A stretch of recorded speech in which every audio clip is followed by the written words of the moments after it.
Just after talking to her Yep. for a few minutes, she was definitely traumatized. Yeah, well, So I'm glad you told that story. Wow. Yes. Well, pray for her, folks. All right, Aaron LaVarco, lighttothenationsministry.com. Brand new tour coming of Jericho.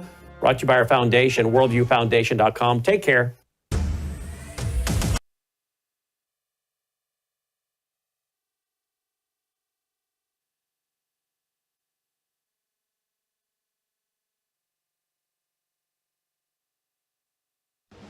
Colonel Rob Maness has a lifelong record of providing dedicated service to this nation. Having worked his way up from the enlisted ranks to full colonel, he served our country for more than 32 years.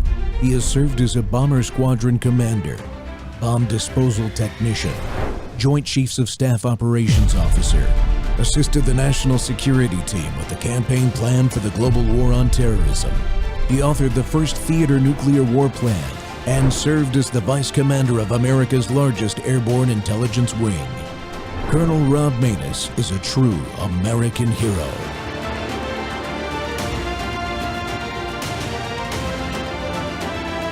This is Rob Maness Live. We're here at the Armenian Genocide Memorial. It's a powerful museum. If you ever get the chance to come here, you need to do it and understand really the attacks against Christianity over time. Three things that I took away from going to this memorial in the museum. Number one, the attacks on Christians have been going on for a lot longer than we realize. It's a thing and has been happening for some time. Number two, don't ever give away your guns, because these people were disarmed and this is what happened to them. And number three is look at all of the continuing attacks on Christianity across the world and ask yourself why. Why did the vaccine and the COVID virus only affect Western Europe and primarily North America? And why did it not impact Africa and other places? Because they're targeting the Christian countries. That seems to be obvious to me. So I would ask you to just open your mind to what's going on in the world and look at the bigger picture and work to help save and restore Christian communities around the world. Thank you.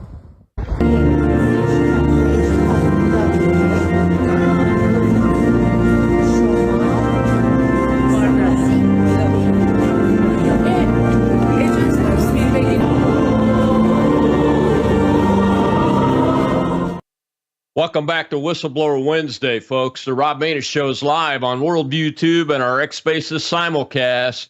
Wow. Christian persecutions in the cauldron of the Middle East and beyond are still a thing. With President Trump's historic peace agreement between Armenia and Azerbaijan, though, we might have a good chance that there will never be or never need to be a Christian genocide memorial built in future generations. But only if humanity teaches our children about it and ensures they understand why that tragedy and other genocides have happened. Unfortunately, in this part of the world, Christians are continuously under attack. Listen to this, and I quote, "The Islamic persecution of Christians in the Arab Muslim world has reached a level of genocide. But no one in the media or the international community seems to care," close quote. That's from my ex-follower, Liza Rosen, in Israel. And I think she's correct in her assessment. In Lebanon, once the only majority Christian country in the Middle East, Christians continue to be persecuted.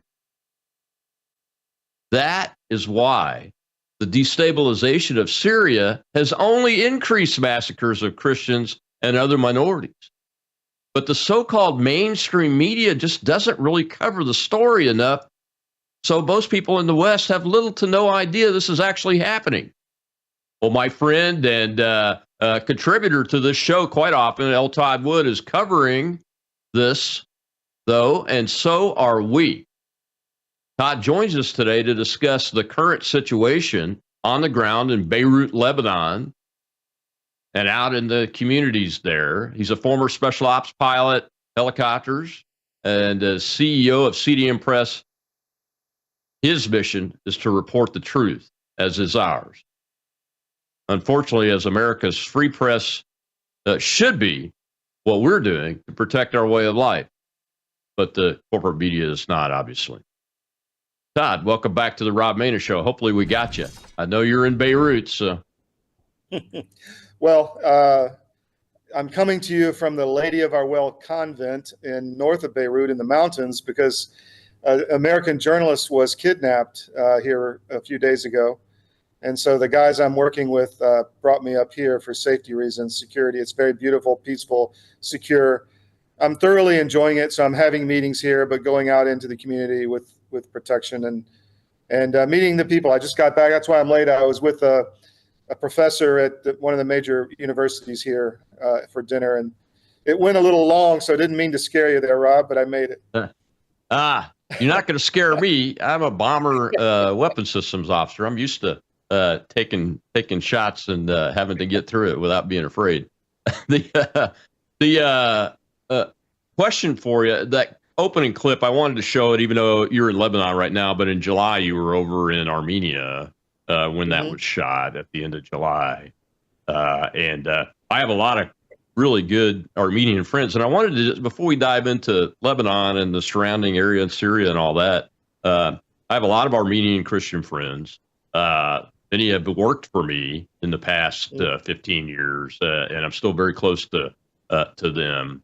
And I've always been concerned about Christians being massacred, not in the history. I mean, people knowing about that, yes, but it's still happening quite often in that part of the world. So I was really pleased when President Trump was able to swing this peace agreement between the Armenians and Azerbaijan. I wanted to get, since you've been there recently, I just wanted to get your take on that, what you think the impact is going to be. And is my gut feeling right that that's going to help stem this for the future? Well, it definitely, and you're talking about the Zangezur corridor, or better known as the Trump route for international peace and prosperity. It cuts along the southern tip of Armenia, which is a finger that goes down to Iran, and it connects mainland Azerbaijan with an Azeri exclave, Nashatan or something like that. And so it is, it's a 20-click wide corridor, or maybe it's several clicks wide, over 5. I know, maybe I have the exact, it's 20 and 7 or something like that, I remember. But it is going to be railways and highways and gas lines and all kind of things. It's right on the Iranian border, though, and the IRCG and their proxy armies have a pretty good history of kidnapping, American contractors, because there is going to be American contractors on the ground owning this. We're leasing it for 100 years. So it is going to be a soft security guarantee for the Armenian Christian population, which is a good thing. But there's also worry that, we're taking more Armenian sovereignty away from the country after they lost Nagorno-Karabakh a few years ago, after the Turkish genocide, where they lost Mount Ararat, which is their ancestral home, which is now inside of Turkey, where Noah's Ark allegedly resides. So Armenia was the first Christian country. People need to know that. I didn't know that until I started looking into it. I've always been curious about the frozen Soviet conflict in Nagorno-Karabakh. So I've always wanted to go, but this was, I just decided to do it because I started seeing patterns. I'm very close to Bob Amsterdam, who is the attorney for the Ukrainian Orthodox Church, and I've seen what they're doing to the church in Ukraine.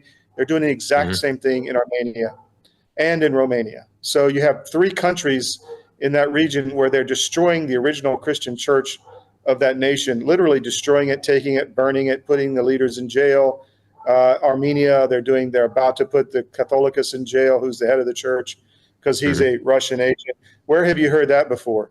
So it's the same playbook, Rob. And my real concern in Armenia is that Pashinyan, the president, or the prime minister, is a globalist. He's bringing in migrants. He's doing the globalist playbook, destroying the church. I'm not sure Trump knows this. So Bob Amsterdam was actually hired by the Armenian Orthodox Apostolic Church to come in and fight for their rights, like he did in Ukraine. So I've talked with him extensively in Armenia. They actually threatened him. You can find that on our website. The Ukrainians put the target list up, which was their assassination list, where multiple people assassinated on that list. Well, they're doing the same in Armenia. They put a big red X in his photo. That's same, straight out of the same playbook, Rob. So it's a concerning situation. The problem is Armenia, they don't have any gas. They don't have anything to give except their land. So that's the concern. So what about in Armenia and that area right there? As part of this peace deal, did you see any type of security guarantees for the Armenians and are most Christians part of the Armenian Orthodox Church in the country? It's like 98%. It's pretty solidly Christian in Armenia. Of course, there's various, it's like, you have different levels of Catholics, cafeteria Catholics, hardcore Catholics, you have the full range. But this is I can't use those terms, Todd. I'm not a Catholic. But I got you. I'm not either. I'm a Presbyterian. Okay. But it's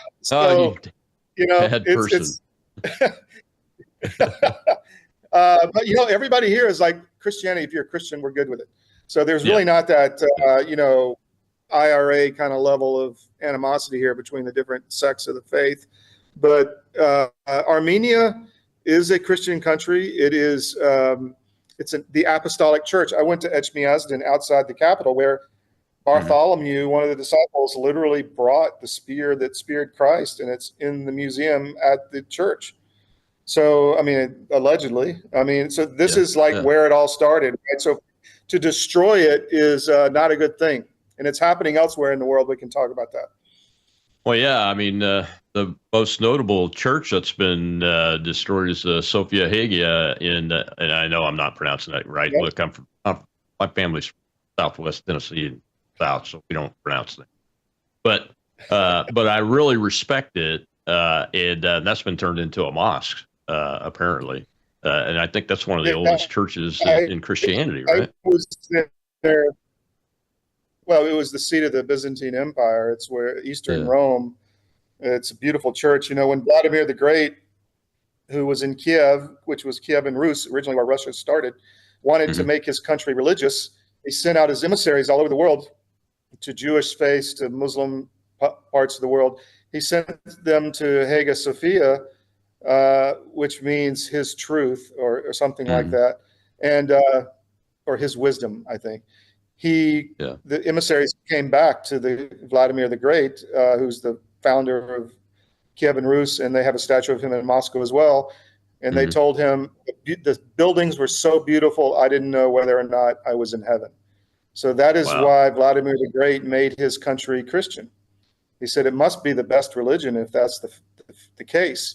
So it was an incredibly beautiful building, but you can see the mosque from the Ottomans, the paint coming off and the brilliant Christian frescoes behind it. So it's quite a stunning facility still, but it's sad because I wrote an article about this. I was just there a few days ago, that it's a den of thieves. It literally is. You go from Armenia, which is a very Christian, kind, caring country for the most part. There's always bad people, but and even my team remarked about this, not me. And they said, we got in the cab in Turkey and it was immediately like a survival experience. Like, are we going to make the cab ride? Is he going to rip us off? Where's he taking us? He's 3 times charging, he's trying to get our card details. He's trying to get our phone number, all this, so and that's like on steroids outside the Hagia Sophia, because it's just, it's like the money changes in the temple. It's pretty wild. Yeah, it is. Do you mention the globalists and the immigration stuff in Armenia? Is he bringing in Islamist immigrants, like what's happening in a lot of the Western countries? It's mostly Indians, low-skilled Indians. But that's the playbook, right? You bring in labor, you destroy any history and religious affiliation in the country, and then you weaken the society. You cause race riots or race wars. You split the people and you dumb them down in the education and take away their history. That's what's going on, and I hope Trump understands that. I'm glad the Armenians have peace, because there was talk of war when I was there again by the Azeris, which are being funded, armed with very high technology by the Israelis. So against the Christians in Armenia. So, go figure. I mean, it's a crazy world Really right now. strange. Yeah.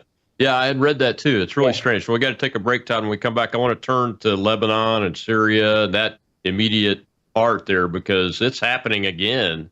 And we'll see a little clip from, I think, Brigitte Gabriel on the way back in with L. Todd Wood, CEO of CDM Press on the ground in Beirut. We're live here on World YouTube.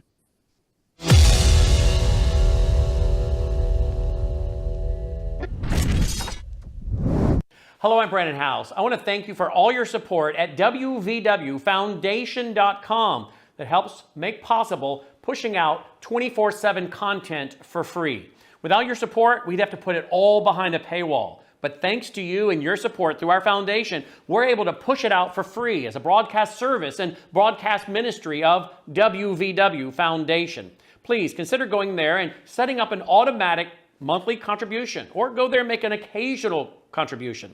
If you prefer to support us through the mail, you'll find our mailing address there at wvwfoundation.com. You can also call and make your contribution over the phone by calling 901-825-0652. That's 901-825-0652. Again, all these details are available at wvwfoundation.com.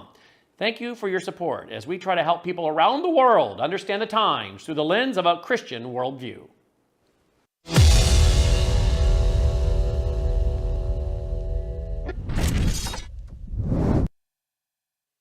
I come from a country, Lebanon used to be the only majority Christian country in the Middle East. Most people don't know that. When they think of the Middle East, they think it's all Islamic countries.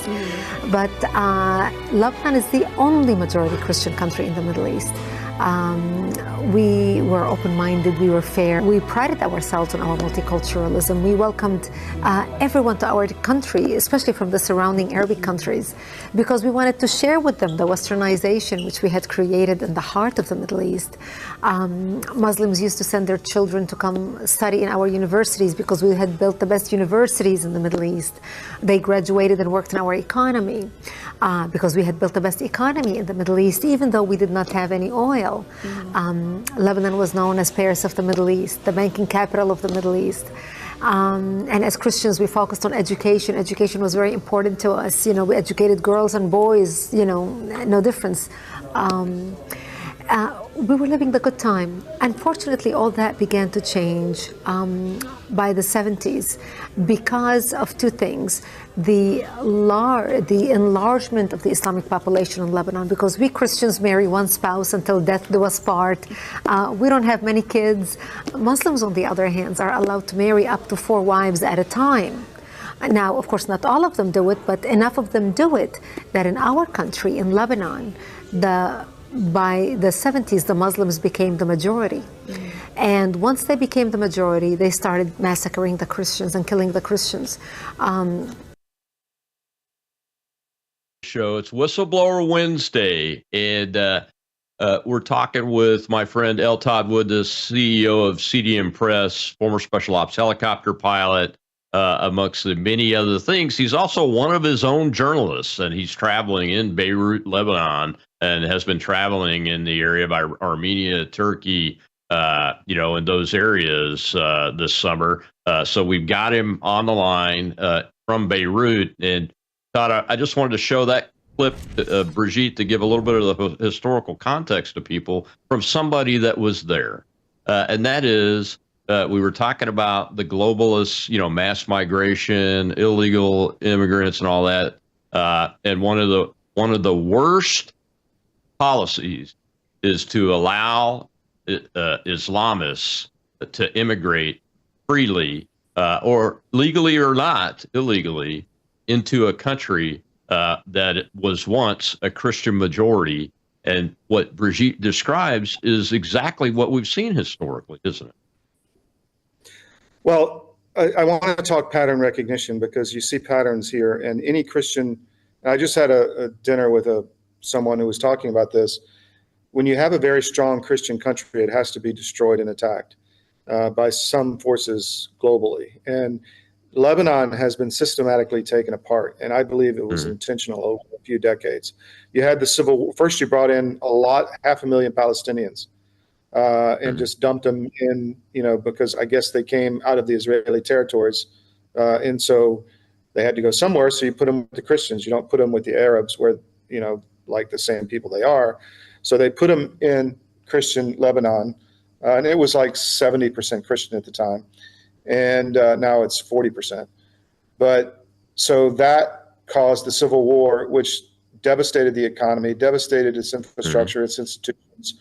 Then you had a Soros revolution starting in 2019, which was kind of a color revolution against the government, the financial collapse.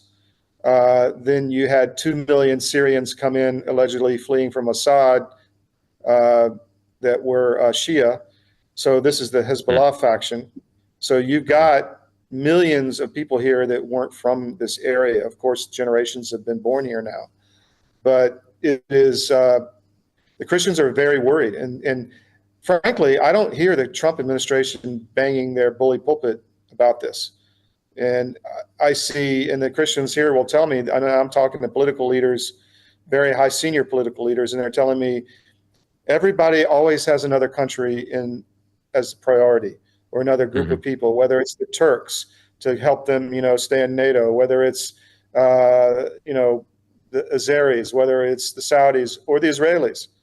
And they're saying it's always about Israel or somebody else. It's never about the Christians in their own country. It's the concerns, the security concerns of Israel. But what about, and they're not anti-Israeli. They're just like, look, we need to take care of our own for once. Mhm. Where have you Right. heard that before? Sounds very familiar. But they're frustrated. They're angry. They're worried that this new push to disarm Hezbollah is going to lead to a civil war, because 40% of Mhm. the Lebanese army is Shia. It's very weak already, and you're going to tell a Shia soldier to go, fight Hezbollah. Um, Yeah. they're worried Mm. this is going to start a big civil war, disintegrate whatever stability they still have. And I don't hear Morgan Ortagus or Tom Barrack banging the table about saving Christian Armenia. They're more concerned about other things, which is, I know they have other concerns. I'm not faulting that. And this may Mhm. work, but I can tell you there's a lot of concern right now uh, about this. Yeah. Does the State Department have a group that focuses on this issue? Because I just learned today from Laura Loomer. I know some people hate Laura Loomer, but she puts out some information. She puts out information that's factual. That's important for people to know about it, be able to do something about it. That says that there's a Palestinian Affairs Office in the State Department, and we don't need that, but this would be a good thing to have. A Middle Eastern, maybe a Christian Affairs department or office somewhere in the State Department that's tracking on all this, because when you focus in on just like a country like Lebanon, you start getting into all the other secular issues that go along with it. So you got to have somebody, a team that's focused on this issue holistically, I think, because I think we miss a lot. We miss the attacks on Christians in Syria. Mm-hmm. I know that I don't know any other reporters that have gone to Lebanon to talk specifically to the Christian community and investigate what's happening there post the Iranian war, where America and Israel took Iran's capabilities down to the lowest they've been in decades and everything. So the lack of information in this space, both media-wise, public information, but also information our government that we're paying should be paying attention to, so that they can raise the alarm and put priority on things like this. I would guess that it's probably a lack of something like that apparatus that's going on in the State Department.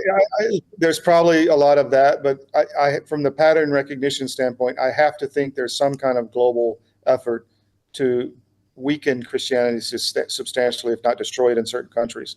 And you look at Syria, you mentioned, I spoke with a Syrian Christian survivor this morning, and a group of them, and they're telling me that there's only like 15 Christian families left in Syria. It used to be huge population. They've all been killed or they fled. And they said, we were safe under Assad. We could have our community. They left us alone. We went to church. We educated our kids. We didn't have this overbearing, Muslim fundamentalism. But that all changed. And you know what she said? She said the one girl told me the Russians came and helped us. They provided money. They built buildings. And she said, now we live in a medieval society, and I'm scared to go outside because I'll be beaten if I'm not, dressed the right way. And all my family is dead or they're left.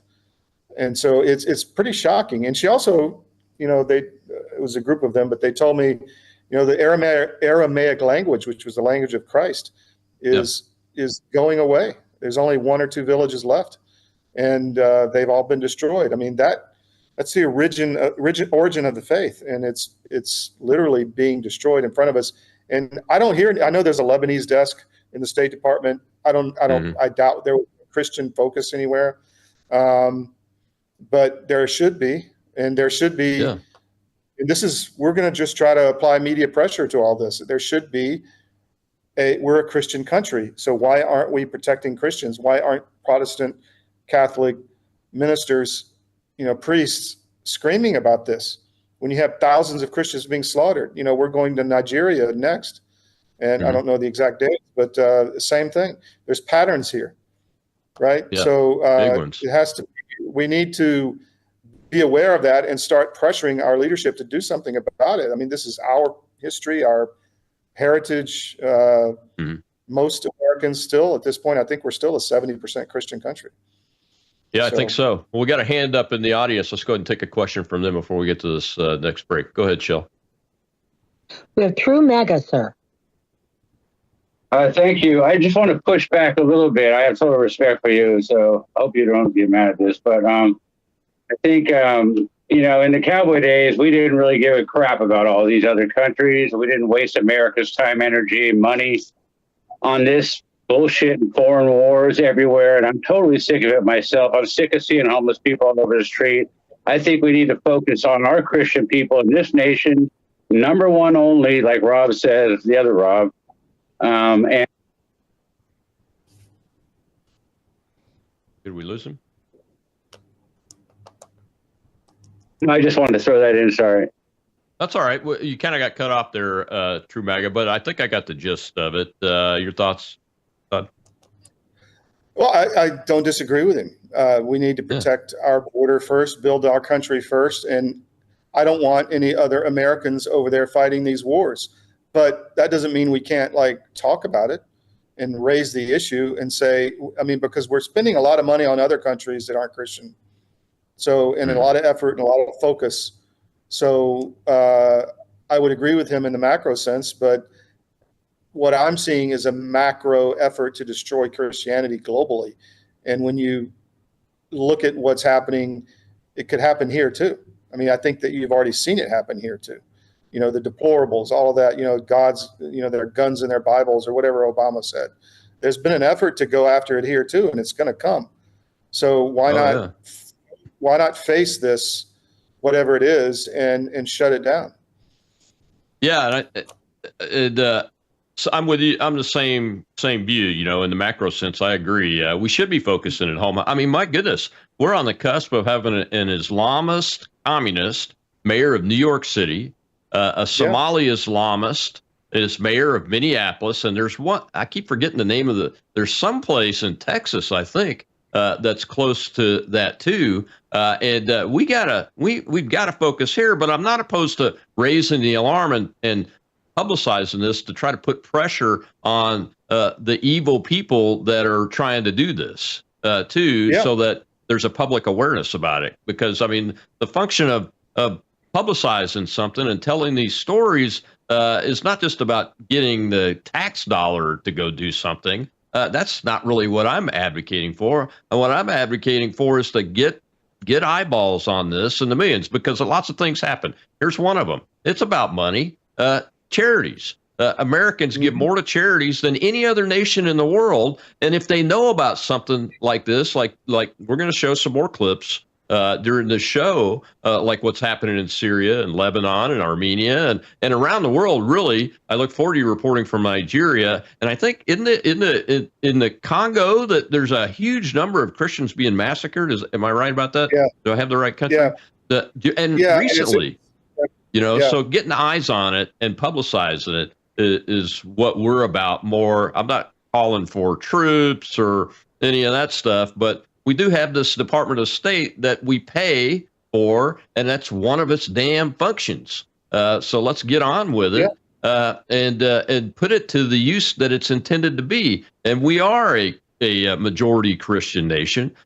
Christians like you and me should be paying attention to this, and our priests, preachers, reverends, ministers all ought to be yelling from the pulpit. And now they can, because Trump's IRS has finally said you can do political stuff from the pulpit. Why aren't you guys doing it? That's my question to you. We got to take a break. We'll be right back, and we'll show another little clip, this time about how Christian Lebanon was destroyed, I think. We'll be right back.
We suffered in Lebanon back then, in the 70s and the beginning of the 80s, the same thing that happened on October 7th in the south of Israel. What do you mean? When the PLO, the Palestinian Liberation Organization, that is known as terrorist organization. Yes, liberation, misleading term in that context. Exactly. But when they were kicked out of Jordan because they were terrorizing the king and they tried to assassinate his life twice, so the king of Jordan had enough and he kicked them out of Jordan with Yasser Arafat and his associates, if you want to call them like that. And they were relocated in south of Lebanon. Basically, what Jordan, Egypt, and Syria did is force Lebanon's hand to accept this terror group to relocate in their territory in order to attack Israel from its territory. But the Palestinian terror organization didn't stop with that. And the Lebanese population very much regard the PLO as being this hostile intrusion from outside that had come to destabilize the peace within Lebanon. Exactly. And they didn't want them there. So that's why there were a lot of militias starting to form in that time to kind of fight back against the PLO that started to relocate in the Christian villages, in the Shia villages, and they started to protect themselves. That's why my father joined the South Lebanon Army, because he wanted to protect his family and our home and our land. That was something that they did, and they realized that the only thing that they can do is to actually ask Israel for help. Welcome back to the Rob Maness Show. It's Whistleblower Wednesday, and we're talking with the CEO of CDM Press, who is traveling right now, is in Beirut, Lebanon, about Christian persecution in that area and how it's at genocidal levels. And the rest of the world's not really aware of it or paying attention to it. Todd Wood is my guest today. Todd, I wanted to show that clip again because that young guy, I think that's from 2024, late 2024. That young man, Jonathan, there is being attacked and bullied by pro-Palestinian people in the United States and around the world because he's telling the truth about what happened in Lebanon with the PLO. Well, again, this all ties together. I didn't know, but before I went to Armenia, I started doing a lot of research, and I didn't realize that during the Armenian genocide 100 years ago, around 2015 or 1915, where 2 million upwards of, and there's a big Armenian population in Lebanon, in Syria, because they literally drove them across the desert to their deaths, and 95% of them died. And the ones that made it, they just left them in the desert to die. So there's a huge Armenian population down here, but the outcry in the U.S. was huge. And I'm reading history books about this. And by the way, you should read old books because the books today don't tell you anything. Yeah. But there was a huge outcry in the U.S. for the Armenian genocide against the Turks. There was charities built. There was preachers talking. There was government action. There was, lady societies being formed to protect Armenian Christians, and then the orphans after all the parents were killed. So this is not something that hasn't happened before in the U.S. is my point. And yes, Lebanon, I think, is being intentionally destroyed. That was phase one. The 2 million Syrian Shia Muslims that came in during the Syrian civil war was phase two. Then you had the engineered financial crisis, phase three. And now, maybe you have something else coming. It's to weaken the country. It's to eventually make it soft enough to take their land, whoever that's going to be. So where are the 40% of the population that's Christian in Lebanon? Where are they located in particular areas, or are they spread out everywhere in the cities and the countryside, or are they in like a large enclave type situation? Well, there's different districts. The north of Beirut, where I am now, is heavily Maronite Catholic and Orthodox. And so, I've been interacting among them for the past week. And there are other, outside Lebanon or outside Beirut, I have not mapped it out, but there are enclaves. That's what we're doing tomorrow. And then over the weekend, we're going out into the countryside and meeting different people. I'm meeting the patriarch of the Armenian church here over the weekend, I think, and just really trying to get a feel of the religious leaders and what can we do to help get their message out, so at least there's an awareness of what's happening. You're staying in a convent. Have you been able to talk to the leadership of the sisters, or at least at the worker level, or lay people, about what the situation is? Yeah, and the people, I came here to converse and get to know the Christian community here. So they are the ones that put me here when that guy was kidnapped. And I'll just say they're very kind people, it's very peaceful here. It's very giving. They feed you tables full of food. It's just a really positive experience. So I've never been to a convent before, but so I didn't know what to expect, but it's very positive. Yeah, it's interesting. When I saw your post about it, I was like, wonder how you ended up there. Now I know. Yeah. So what happened with the reporter that was kidnapped? How did that occur? There was an American journalist who was taking photos down near one of the Shia areas, and I drove through the Shia area briefly just to see with a Catholic friend of mine. He didn't want to stay too long, but we went through, and I saw a lot of the buildings that were bombed by Israel. They're still collapsed in the middle of this is South Beirut. So, but I guess a guy was down there taking pictures and was, taken. They got him back like a week later. He was interrogated and released to Lebanese authorities, which is good. But it is a sporty situation here, put it that way. Yeah, I would imagine that's South Beirut. That's probably where that big underground complex was, underneath buildings and stuff, that they kept killing the old leader, and then the new leader with the Operation Grim Reaper happened, right? Sinwar or whatever it was. Yeah, that's exactly it. Yeah, that's very interesting. The when you have you been traveling by ground from Armenia and all that, or did you fly? Flew around to different countries. What do you mean? You mean? I mean, how much have you traveled by car inside Lebanon? Well, in Armenia, we went all over, and I saw, a lot of different monasteries. There's thousands of monasteries there, and thousands were destroyed by the Turks. It's an incredibly beautiful, just amazing scene. The monks that made these places, 2,000 years ago. It's just fascinating in Armenia, and all the churches and monasteries. In Lebanon, it's different. It's more Catholic focused the Apostolic Church in Armenia is more Orthodox. There is a Catholic segment, but here it's the reverse. It's mostly Catholic, Maronite Catholic, and some Orthodox and some Protestant.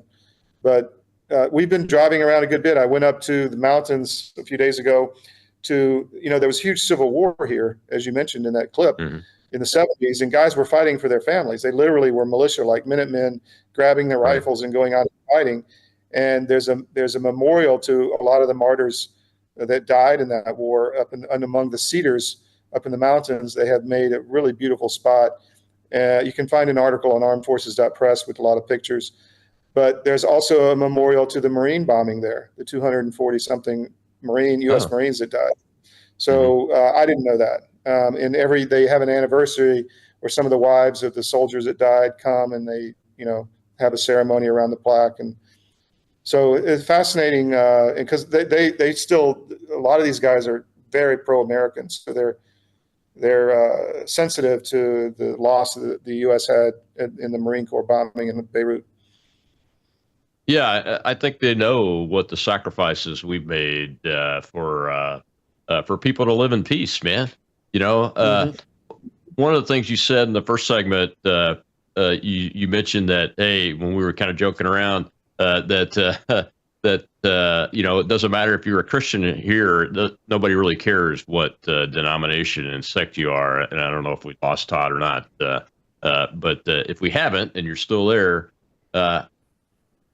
what made you get that impression? What did you observe or hear or see that gave you that impression? Because that's what I believe. I believe that if you're a real practicing Christian, no matter what your denomination is, then we all ought to be okay with it.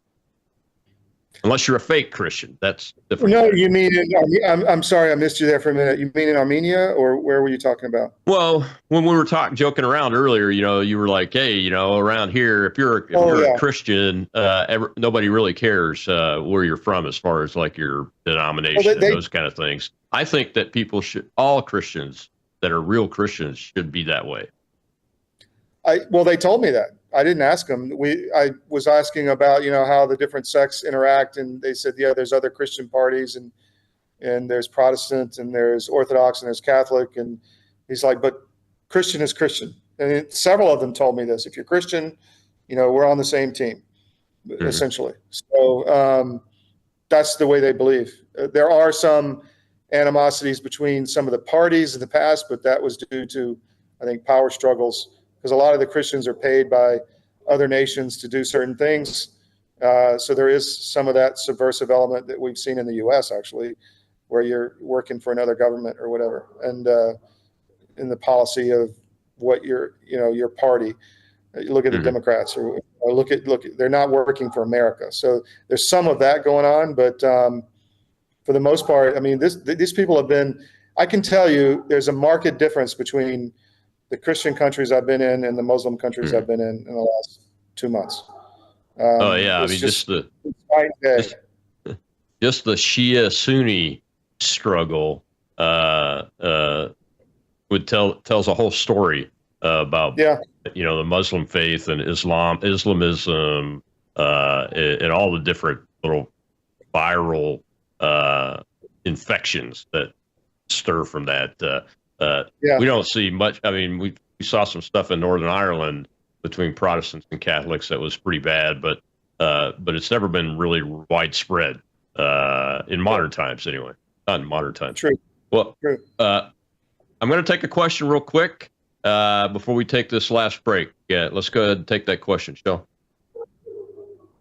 We have fed up, sir. Yeah, you mentioned Nigeria, and I guess my question's kind of a two-part.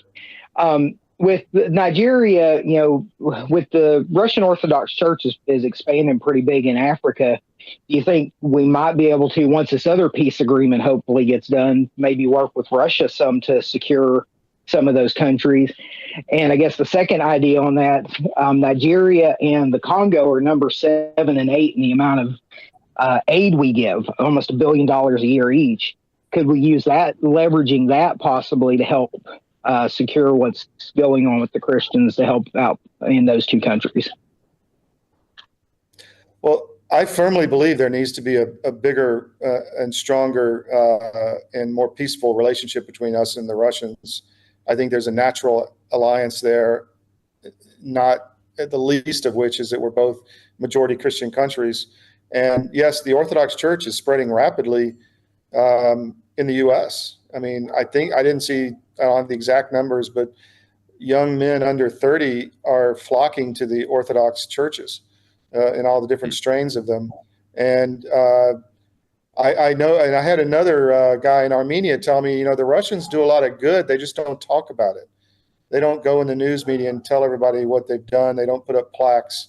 He said they're not very good at PR, but he said they've done some really good stuff in Armenia for the population. So I'm hopeful, and I think Trump, he's all business, and I think we're going to see some big business deals and further and maybe the Alaska connection through the Bering Strait and, all of that natural wealth that Alaska and Siberia have. There's probably a lot to be done there. I hope it's done. And yes, I do think the Russians could be a big help in Africa. They have a big presence there. If we can stop fighting each other, then, maybe we could work together on some of these issues. Yeah, and the historical facts prove that when we work together, we do a lot of good. I mean, even when the Russians were communists, we could still do good. I mean, World War II, obviously, is the big one there, but there were other smaller efforts throughout our histories together. So, yeah, I'm hopeful that that's the case also. We got to take our last break. When we come back, we'll hear from Father Tony Boutros. He's a representative of the Greek Catholic Church in Sweden, Syria. I'm going to read what he says because he's not talking in English. We'll be right back with Todd Wood.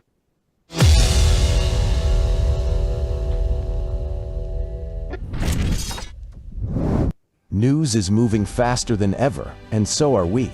Worldview Tube brings you 24/7 live stream coverage and now real-time alerts when it matters most. Once you have the Worldview Tube app installed, exit the app and navigate your way to Settings. In Settings, locate the tab labeled Notifications. Select the Notifications tab. Scroll down until you locate the Worldview Tube app icon. Select the tab, and here you can turn on and customize your notification experience for the Worldview Tube app. News doesn't wait, and neither should you. Turn on push notifications to stay informed. Every headline as it happens.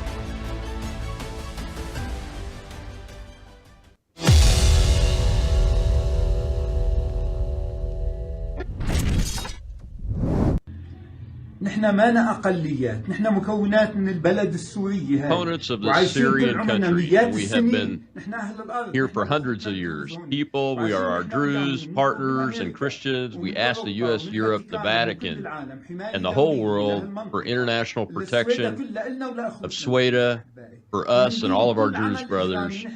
And we condemn the Syrians. We are advocates of peace. We reject takfir.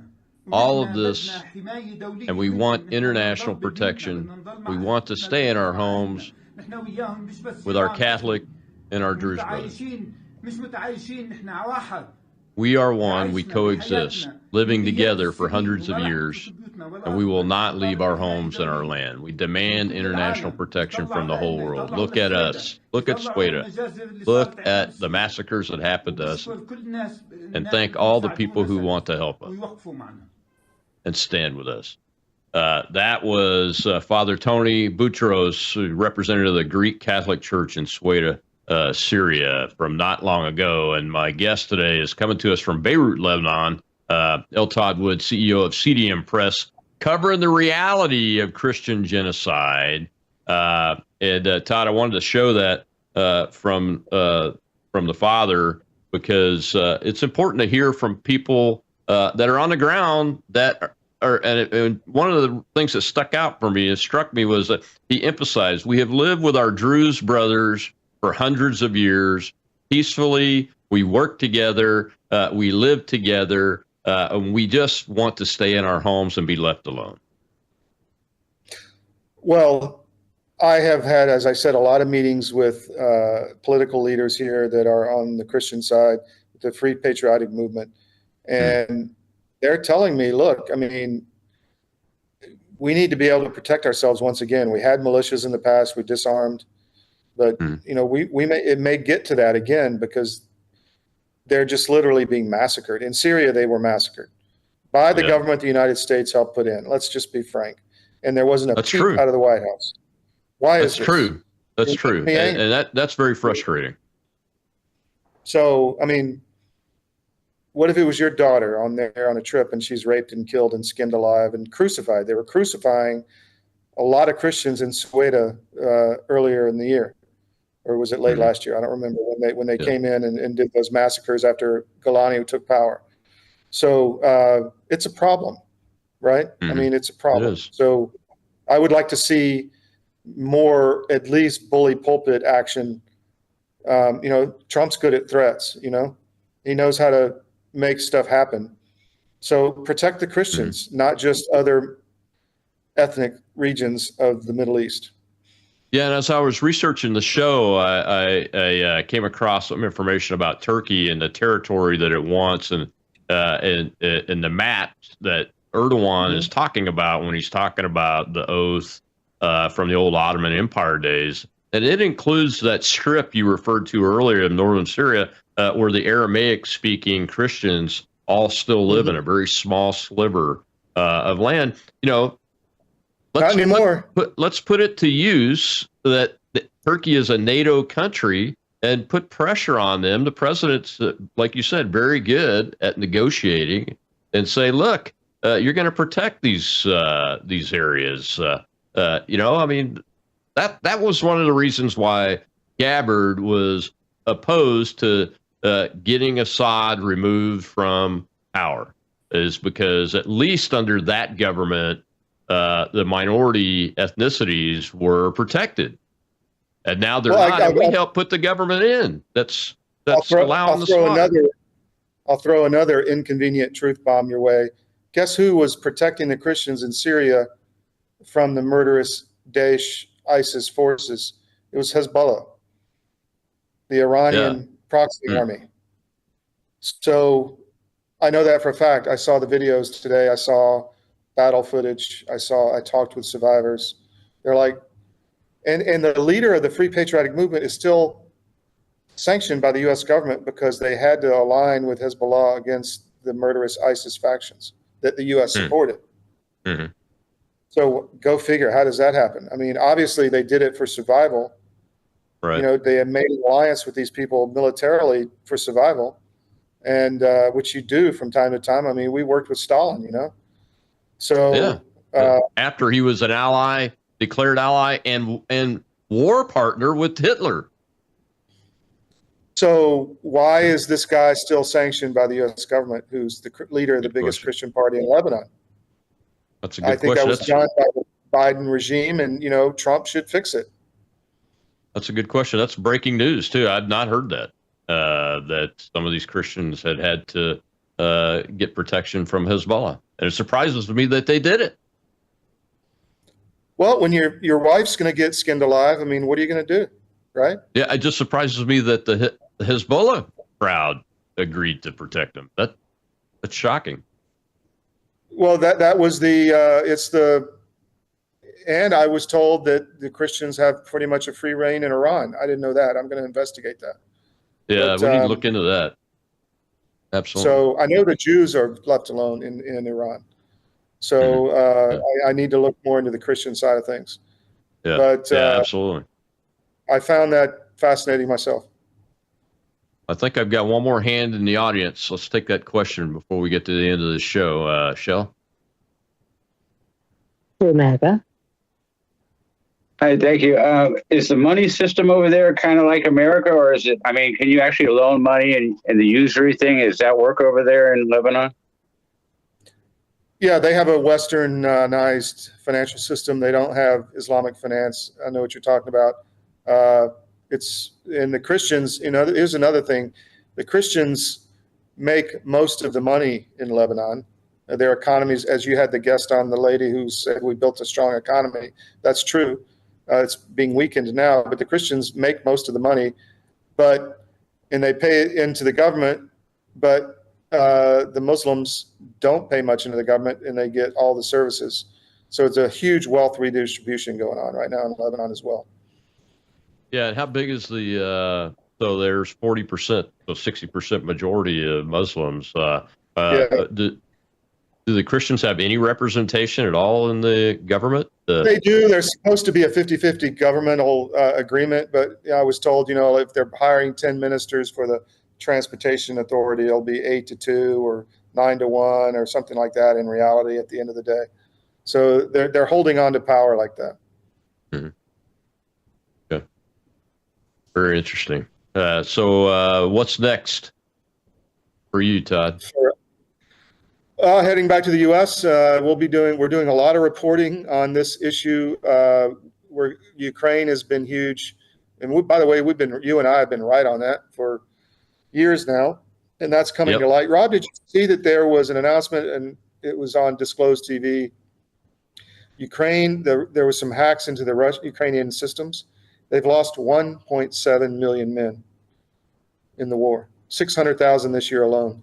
That's not what we've been told by our government, not by Trump, not by Cavoli, not by any of these people. They've been lying to us. I don't think Trump's lying. He's just being lied to. But these officers in our military who have lied to us about what's going on in Ukraine, there needs to be some damn accountability here. I mean, we were told a week ago that it was 10-1. Russians are losing 10-1. That's insane. Yeah. Now we know the truth.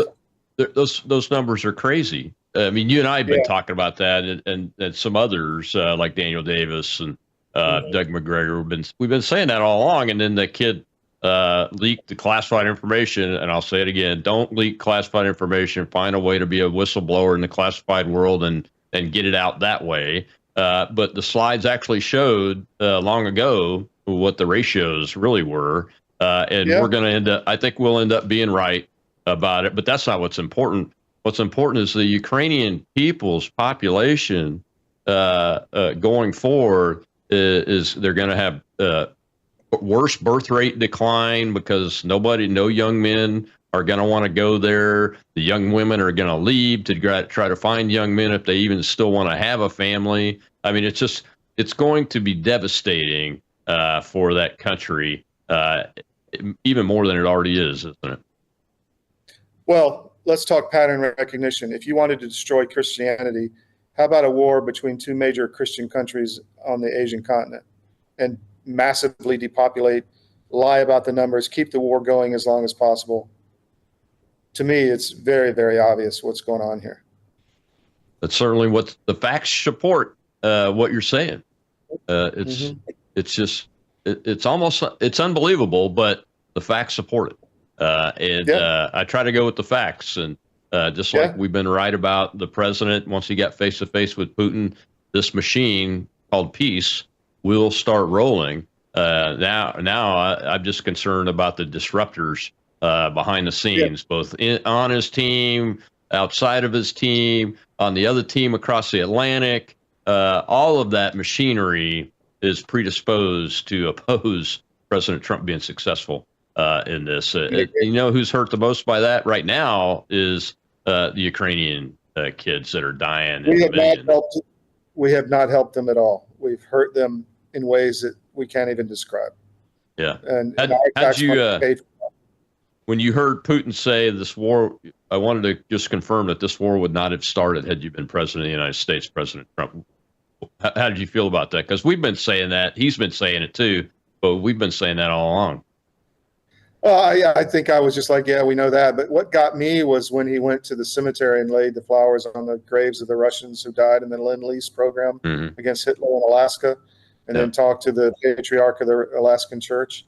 So, hold on one second. 1 second, please. Okay. I'm sorry. I'm getting interrupted here, Rob. That's all right. Well, I appreciate you joining us, Todd. Tell folks where they can find you, and just 20 seconds about what you asked me to share, spread far and wide yesterday, which I have been working on doing that, but I want my folks to engage in it. So we were deplatformed off X advertising for being too political. We're a news organization. They want us to say we're a PAC. I'm not going to do that. I find that disgusting. So, please spread the word on X. And Elon, if you're listening, reinstate our advertising rights, please. And you can find us on cdm.press, and I'm at ltoddwood.com. I'm on X at real_ltoddwood. So please follow us.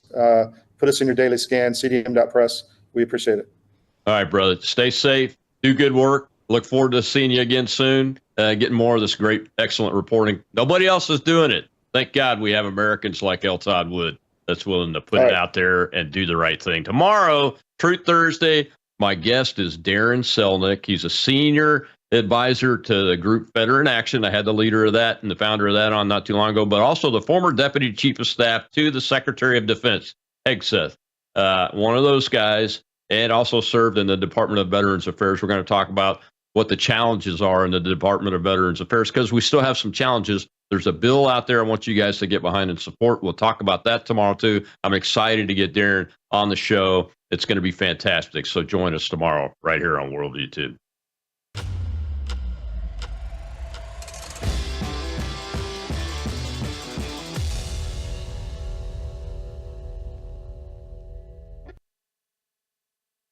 But with Brandon, it's always cutting edge stuff happening in the world, and it's not just from the political angle, because you can get that on other platforms, but it's always from the biblical angle.